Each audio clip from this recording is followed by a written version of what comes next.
सरकार पारिस चिमी सरकार नर्वस चुब्रा मंत्री लोन चुब यारे हाइतार डेमोक्रेसी की पीरी चना कांगलोंदा करीगुंबा डिमांड और नत्रग इशू मा डेबेट तौबदा सरकार पाइरिबा नंबर के मसिंग याम मिसिंगदुना थवोइना बदु इनिशिएट तौबिरक्त्रगदी वर्क आउट तौबा हाइबसे याम लेम्बा हाइताय अदु अखोइना provision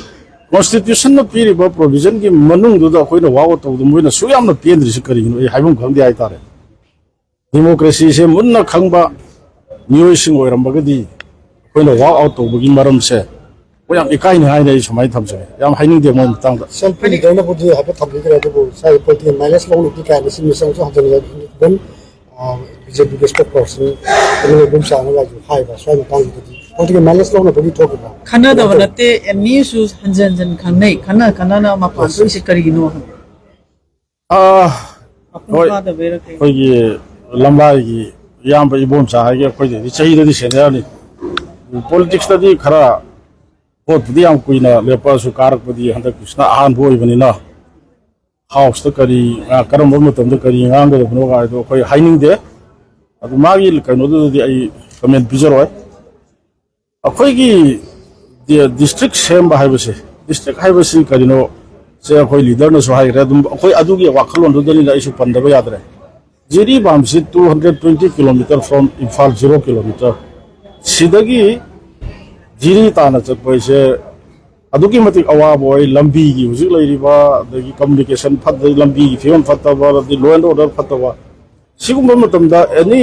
jiri da kariba crime ma thokpada और नत्रगा ऑफिस के करीब डॉक्यूमेंट में दरकार लेबा कांदा हेडक्वार्टर इम्फाल ईस्ट आना लापा हाइबसे यामना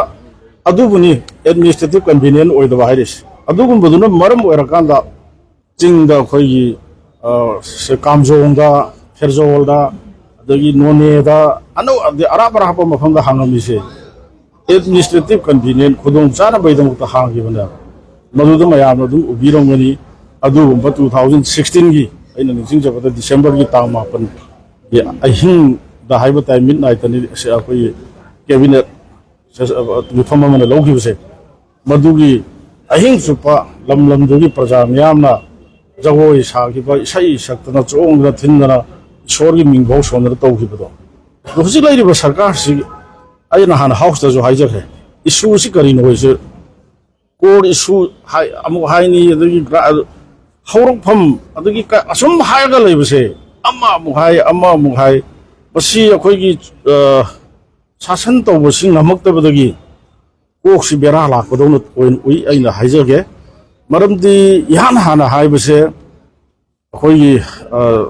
इंटेलिजेंस फेल ओइरा है तांग अहुमदा 2023 दा थोखरे इंटेलिजेंस फेल ओइ हारे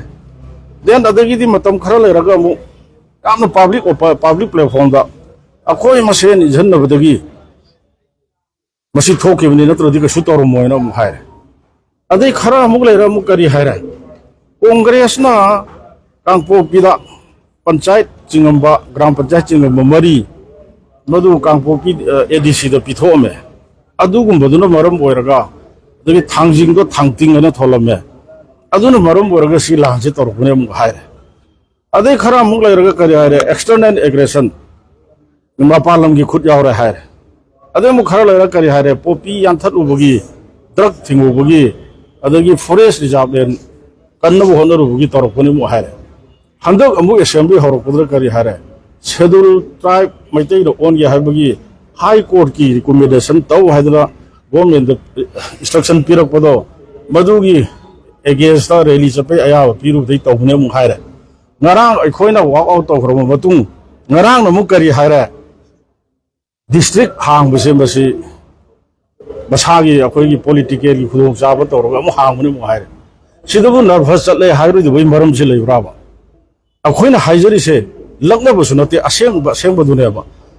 sigi haurak pham se munna sina de habdu khanga kanda madugi chap chana hidak thara kanda ana balayeng burung layeng rodobuni ana base matam chana layeng dragdi ana ba kan mangam de habse ai am ngallingai da haire ba aduna using manipur ki phibam se याम लुसलप फिवम द लेरे अखोई future लेरक्तरे तुंगद करी ओरकदगे से अखोई हाइबंगमद्रेबा था 35 फारबसि भावदा करिगुंबा सीमदी तौरे हे मसिमदि ओइरकप याबै फिवम लेरे सि लेत्रे दे हाइरुगा प्राइम मिनिस्टर फाउनरी हाइनि सोमदना मिनिस्टर एमएलए ना प्राइम मिनिस्टर उना इंटरवेन तौना हाइजगनेना लेरिबा सरकार सिगी मनुंग यावो मिनिस्टर एमएलए मयाम सिना प्राइम मिनिस्टर उनगने नम जखा सिदा सिक अपॉइंटमेंट सिक तो अइना हाइजन बनते से सोमदना चीफ मिनिस्टर ना प्राइम मिनिस्टर का 24/7 कुनबरी पाव फाउनरी हेक्टा हाइबा अदो हंदक चलुबगी दुसु अइना हाउस ता हाइरे हेक हाम गवर्नर की डिस्कशन एड्रेस दा ऑनरेबल चीफ मिनिस्टर ना प्राइम मिनिस्टर थात्रा माइ मतुंग चपिरु बनिना मरदु उन्नयन मीडिया खरना हाइबुसु यावी उन्नति हाइबुसु यावी यारगदि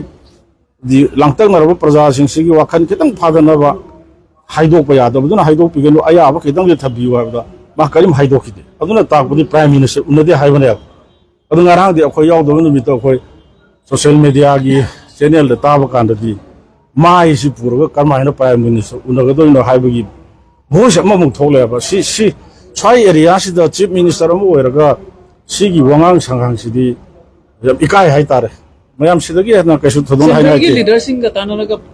रूलिंग ना उन्हें बगम दगा दी ऑपोजिशन में बाकी री प्राइम मिनिस्टर ना बगना बिगरा akhoi kara khan hona gre तुम तो हुजु कमो होना huji akhoi hona gi di hona badi adu akhoi na haijari na council of minister da yauri MLA mak phau da pirak traga akhoi da pirak kani haibse I